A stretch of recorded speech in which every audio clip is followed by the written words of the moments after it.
예수님께서 이 땅에 오신 목적은 우리의 죄를 대속하시려고 오셨고요. 또 하나는 하나님의 나라를 만들기 위해서 이 땅에 오셨습니다. 그래서 그 일을 하시기 위해서 제자들을 세우셨는데요. 그 제자들이라는 사람들을 보면 매우 평범하고 아주 보통 있는 그런 사람들을 세우시고 하나님 나라의 비전을 주시고 그 나라를 세워 가셨다는 사실입니다. 오늘 또 예수님은 우리를 부르시고 그렇게 하나님의 나라의 비전을 주시고 우리를 통해서 하나님의 나라를 이 땅 가운데 세우시기를 원한다는 사실입니다. 그러므로 우리가 어떻게 하면 하나님의 나라를 우리 가운데 세우며 만들어갈 수 있을까? 오늘 또 주시는 말씀을 통해 주님의 음성을 듣고 순종함으로 우리의 삶을 통해 하나님의 나라를 세워가는 저와 여러분 되시기를 주님의 이름으로 축복합니다. 먼저 우리 13절과 15절까지의 말씀을 같이 쭉 읽어볼까요? 시작. 또 산에 이르사 자기가 원하는 자들을 부르시니 나오니라. 이에 12를 세우셨으니 이는 자기와 함께 있게 하시고 또 보내사 전도도 하며 귀신을 내쫓는 권능도 가지게 하려 하심이로라. 아멘. 자, 예수님께서 하나님의 나라를 세우기 위해서 제일 먼저 한 것은 제자들을 불러 세우신 거예요. 그래서 그 제자를 통해서 일을 주고 분담하게 하셨는데요. 그런데 오늘 말씀 보니까 12명을 세웠어요. 우리가 생각하기에 12명보다 더 많은 수, 예를 들면 120명 아니면 1200명을 세워서 더 많은 일을 분담하고 했으면 더 빨리 하나님의 나라를 세우지 않을까 하는 생각을 하게 됩니다. 그런데 예수님이 달랑 12명만 세우고 그 일을 행하게 하셨다는 사실이에요. 그런데 여러분, 이 이스라엘에게 12는 아주 의미 있는 숫자라는 사실이에요. 12는 완전수입니다. 땅의 수 3과 하늘의 수 4가 곱해져서 완전수를 의미합니다. 그래서 이스라엘의 12지파를 세우셨고 또 이 천국문에 들어가면 천국문에 12문이 있고요. 거기에 12 기초석들이 있고 보석이 있어요. 그러니까 다 12로 이렇게 상징적으로 표현하고 있는데 그럼 이 12이 뭘 의미하냐? 하나님의 백성을 의미하고 예수님의 제자 공동체를 의미하는 그런 숫자라는 거예요. 그러니까 이 12 완전수를 통해서 하나님은 하나님의 나라를 만들어가고 세우기를 원하셨다라는 사실입니다. 그런데 예수님께서 선택하신 사람들을 보니까 너무나도 평범하고 그저 이렇게 누구나 될 수 있는 그런 사람들임을 우리가 알게 됩니다. 그래서 대부분 출신들을 보니까 어부들이고 또 평범한 촌부들이라는 것을 우리가 알게 돼요. 그러니까 예수님이 사용하시는 사람들은 아주 특별하고 고위층이나 권력 있는 사람이 아니라 일반 평범한 사람들을 세우셔서 하나님의 나라를 세우게 하셨다는 사실입니다. 그것은 바로 우리 모두가 그렇게 하나님의 부르심을 받을 수 있다는 것을 사실은 말씀해 주고 있는 거예요. 그런데 예수님은 나름대로 그의 제자를 부르실 때 기준이 있었다는 사실입니다. 오늘 본문의 13절에 보면 이런 말씀을 하십니다. 자기가 원하는 자들을 부르셨다라고 이야기해요. 자기가 원하는 자를 세우셨다는 거죠.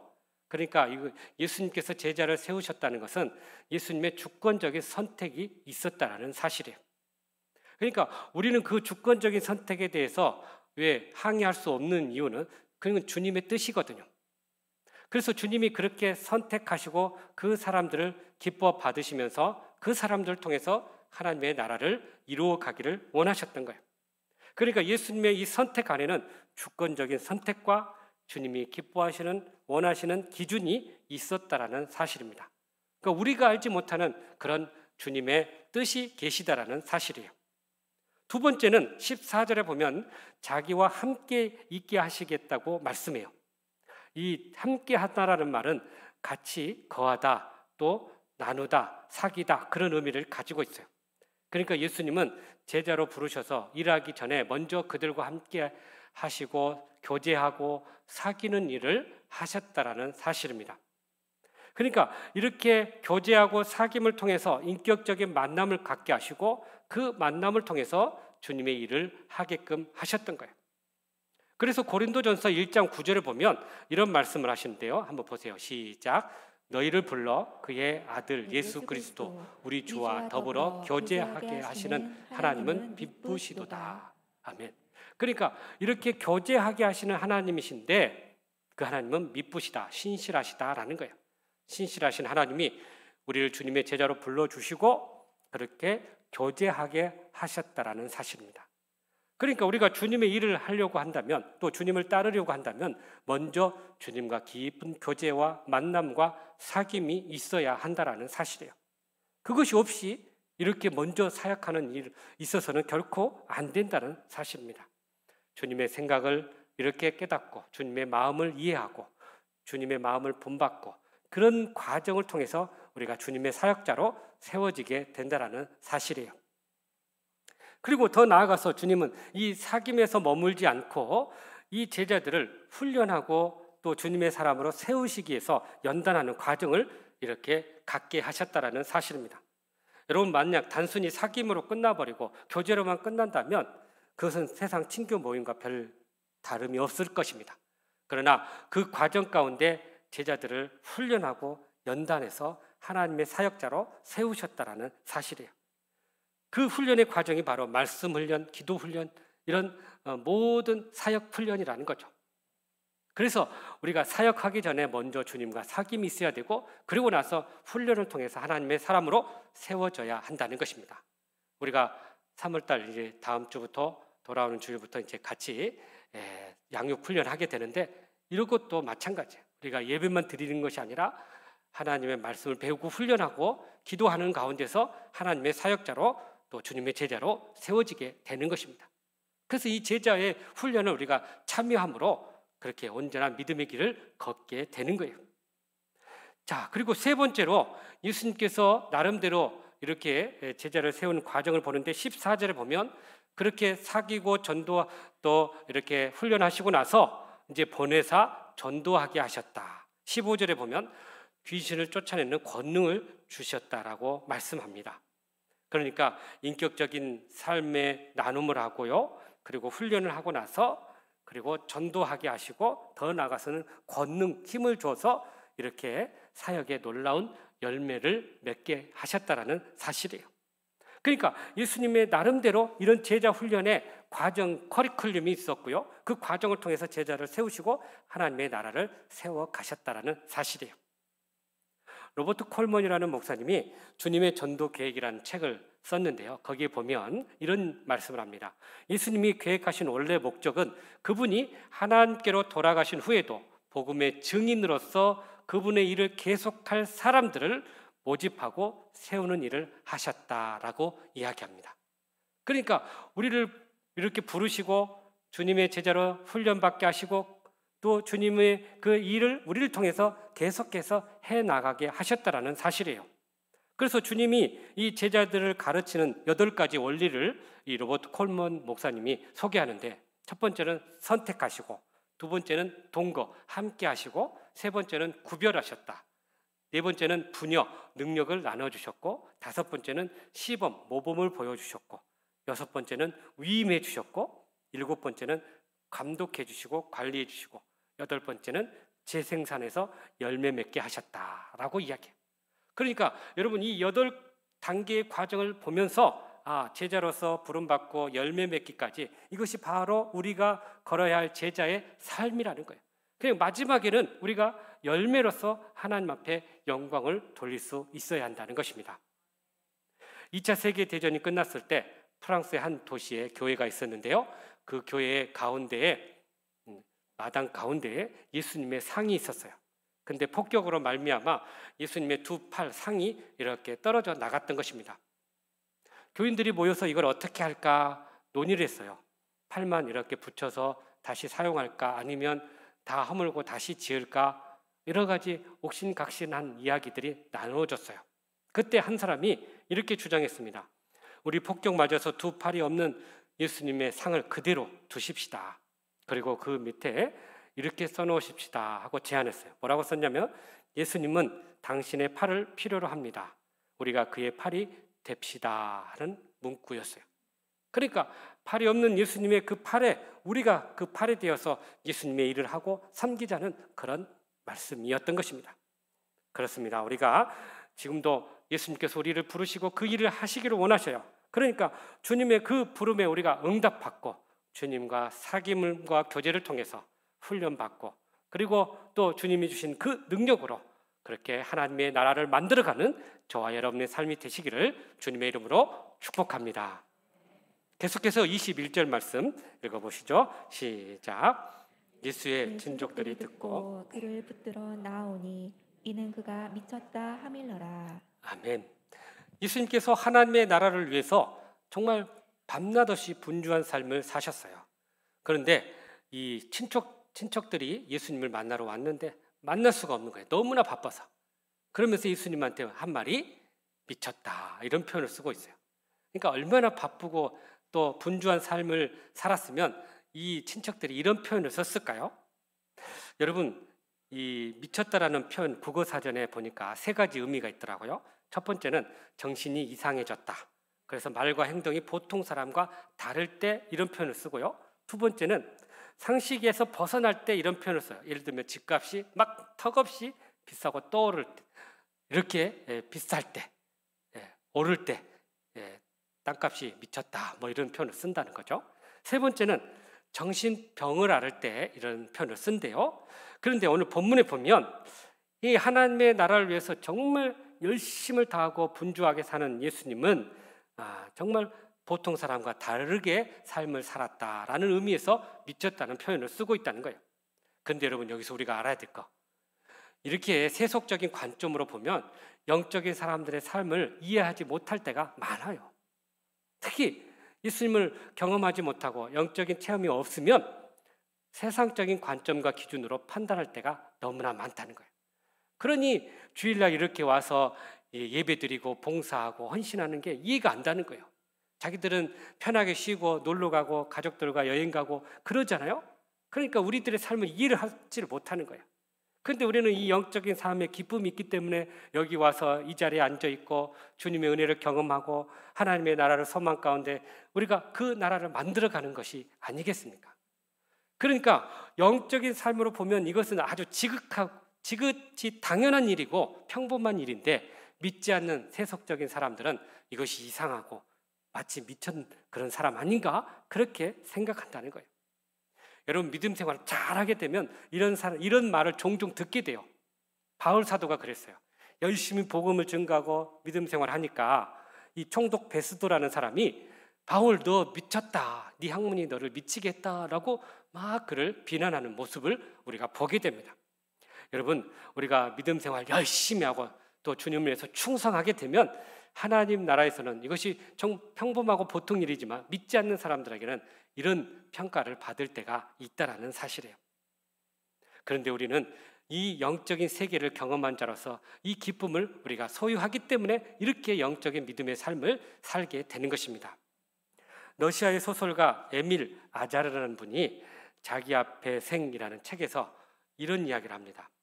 그들은 말했다. 넌 내가 사랑하는 그 사람 때문에 미친 거야. 나는 대답했다. 미친 사람들만이 느끼는 생의 맛이 있다. 그러니까 그렇게 한 사람을 사랑하고 사랑에 빠지다 보니까 좀 보통적인 그런 삶을 살지 못하는 거예요. 그러나 이 사람은 그 사랑에 빠져보니까 놀라운 세계가 있음을 알게 됐고 그 사랑의 맛을 너희들은 모를 거야 하고 대화를 했던 거예요.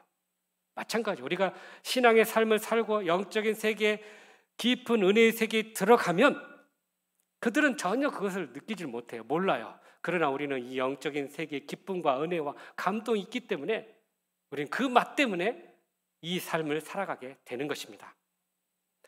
여러분, 세상의 승리자들에게 보면 공통점이 있어요. 그들에게는 모두 다 열정이 있다는 것을 우리가 알게 돼요. 각기 분야는 다르지만 그 분야에서 성공한 사람들의 특징은 바로 열정이었다는 거예요.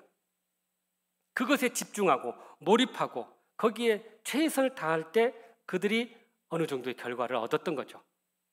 그래서 이렇게 일에 미쳐 열심히 사는 사람을 영어로 엔수시에즘이라고 이야기합니다. 그런데 이 단어가 어디서 왔냐면 헬라어 엔테오스라는 단어에서 왔어요. 이게 무슨 말이냐면 엔은 들어가다, 테오스는 하나님 혹은 신이에요.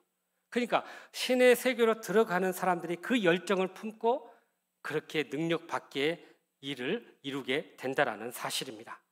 그러니까 신의 경지에 도달할 때 우리는 그런 놀라운 영적인 세계를 경험하게 된다는 거죠. 그래서 사랑교회 원로 목사님이시고 고인이 되신 옥하는 목사님께서 광인이라는 책을 썼는데요. 거기에 이런 내용이 있어요. 당신은 미쳐야 합니다. 당신은 미쳐야 됩니다. 미쳐야 할 이유가 있습니다. 왜요? 거기는 하나님께서 당신을 통해 이루고자 하는 뜻이 있기 때문입니다. 그러니까 우리가 옳다고 여긴다면 거기에 몰입하듯이 우리가 정말 영적인 그런 은혜와 축복을 누리기를 원한다면 영적인 세계에 우리가 집중하고 몰입하고 거기에 최선을 다할 때 그 영적인 은혜를 누리게 된다는 거예요. 그런데 세상 사람들은 그것을 광인이라고 한다는 거예요. 그러나 영적인 사람들은 오히려 그것이 평범하고 보통스러운 일이라는 사실입니다. 그러므로 우리가 하나님의 일을 감당하고 하나님의 나라를 만들어갈 때 이러한 열정과 이러한 헌신을 통해서 우리가 이 일들을 해나가야 한다는 사실입니다. 그래서 주님의 나라를 위해서, 복음을 위해서, 영혼 구원을 위해서 우리가 이 열정을 품고 나아갈 때 우리를 통해서 하나님의 나라가 이루어지고 놀라운 구원의 열매가 맺어지게 될 줄로 믿습니다. 오늘도 믿음의 길을 걸어갈 때 바로 이 열정을 소유해서 하나님의 나라를 만들어가는 저와 여러분의 삶이 되시기를 주님의 이름으로 축복합니다. 마지막으로 22절 말씀 읽어보시죠. 시작. 예루살렘에서 내려온 서기관들은 그가 바알세불이 집혔다 하며 또 귀신의 왕을 힘입어 귀신을 쫓아낸다 하니. 아멘. 자, 이렇게 예수님의 사역을, 영적인 세계를 이해하지 못한 사람들은 미쳤다라는 표현을 쓰는데요. 그런데 이 서기관과 종교 지도자들은 예수님의 모습을 보고 다른 표현을 쓰고 있어요. 뭐라고 사용해요? 이 바알세불이라는 사람, 이 신에 소유되고 잡혀서 이런 일을 한다. 그러니까 예수님의 사역을 폄하하는 그런 모습을 보게 돼요. 그들이 내려와서 이렇게 보니까 예수님의 실제로 기적을 베푸시고 능력을 행하시니까 이것을 폄하하기 위해서 어떤 표현을 쓰냐면 귀신의 힘을 빌려가지고 이런 일을 한다라고 폄하한 거예요. 그러자 예수님이 뭐라고 이야기합니까? 사탄이 어찌 사탄을 대적하고 서로 같은 편이 어떻게 같은 사람을 대적하냐. 그러면서 정말 너희들이 영적인 세계를 제대로 알고 있느냐라고 사실은 반문하고 있는 것입니다. 여러분, 여기 나오는 이 바알세불은요, 이 블레셋, 그러니까 가나안의 블레셋 족속의 무상 신이에요. 그러니까 바알은 주인, 세불은 높은 곳이라는 뜻인데 높은 곳의 주인이라는 의미를 가지고 있어요. 그러니까 다시 말하면 사탄의 모든 세력들을 이렇게 불러요. 바알세불. 그런데 이런 사탄의 세력들이 와서 또 사탄을 서로 공격한다? 이런 일이 어디 있겠어요? 같은 편인데. 그러니까 예수님의 사역이 만약에 이런 사탄의 힘을 빌려서 한다면 사탄적인 요소가 있어야 되는데 전혀 그런 요소가 없던 거죠. 여러분, 사탄의 요소들이 어떤 거예요? 미워하고 거짓말하고 속이고 하나님을 대적하고 그런 일 아니겠어요? 믿음의 사람들을 넘어뜨리게 하는. 그런데 예수님의 사역에는 전혀 그런 게 없이 오히려 하나님의 사람들을 세우고 회복하게 하고 말씀으로 그들을 양육하는 그런 사역이었기 때문에 결코 그런 일이 없었던 거예요. 그러면서 예수님이 말씀해요. 이렇게 같은 편이 어떻게 대적하겠느냐. 그 예를 들면서 24절에 보면 나라가 스스로 분쟁하면 그 나라가 어떻게 서겠느냐. 집이 스스로 분쟁하면 그 집이 어떻게 설 수 있겠느냐. 사탄이 자기를 거슬러 분쟁하면 그 사탄의 나라가 어떻게 서겠느냐라고 반문하고 있는 것입니다. 그러면서 결론적으로 하신 말씀이 바로 28절, 29절 말씀이에요. 다 같이 한번 읽어보죠. 28, 29 시작. 내가 진실로 너희에게 이르노니 사람의 모든 죄와 모든 모독하는 일을 사하심을 얻되 누구든지 성령을 모독하는 자는 영원히 사하심을 얻지 못하고 영원한 죄가 되느니라 하시니라. 아멘. 자, 여기 보니까 그러니까 용서받지 못할 죄가 없지만 용서받지 못할 죄가 있다는 거예요. 그것은 성령을 모독하는 죄예요. 성령의 모독하는 죄가 뭘까요? 하나님을 향한 무례한 말들이에요. 악담하고 저주하고 욕설하고 불신앙하는 그런 말들이에요. 또 하나님을 대적하고 하나님의 일을 방해하는 일들이에요. 그래서 하나님의 이름을 먹칠하고 하나님의 영광을 가리는 이런 모든 일이 다 성령을 모독하는 일이에요. 그러니까 이 본문의 서기관인 경우에 이렇게 성령의 역사를 통해서 치유의 능력을 나타내고 있는데 그것을 사탄의 역사로 치부하니까 이것은 명백히 성령을 모독하는 일이 아니겠습니까? 여러분, 우리가 예수님 믿기 전에나 예수님 믿고 나서 믿음이 연약할 때는 몰라가지고 때때로 그렇게 원망하고 불편하고 불신앙하고 또 이렇게 참 서로 갈등하는 일들이 있었어요. 그러나 우리가 예수님을 영접하고 말씀을 통해 알게 됐고 깨달았고 그렇게 말씀으로 세워졌다면 이제 더 이상 그런 일을 해서는 안 된다는 거죠. 그런 일을 하는 것 자체가 성령을 모독하는 것이고 하나님의 영광을 가리는 일이라는 사실입니다. 여러분, 성령 안에서 우리는 연합하고 하나 되는 일들을 해야 돼요. 어쨌든 회복하는 일을 해야 한다라는 사실입니다. 그렇다면 우리가 어떻게 하면 참 이 성령을 모독하지 않고 살아갈 수 있을까? 그것은 하나님을 존중히 여기며 살아가는 것입니다. 사무엘상 2장 30절에 보면 이렇게 말씀하십니다. 나를 존중히 여기는 자를 내가 존중히 여기고 나를 멸시하는 자를 내가 경멸히 여기리라 라고 말씀하고 있어요. 그러니까 하나님께서도 우리가 하나님을 존중히 여기면 우리를 높여주신다는 거예요. 또 말라기 3장 16절에 보면 이런 말씀이 있습니다. 여호와를 경외하는 자, 그 이름을 존중히 여기는 자를 위하여 여호와 앞에 있는 기념책에 기록하셨느니라 라고 말씀해요. 그러니까 우리가 하나님을 존중히 여기고 살아가면 우리의 이름이 하나님 앞에 있는 생명책에 기록될 것이다 라고 분명히 약속해주고 있는 것입니다.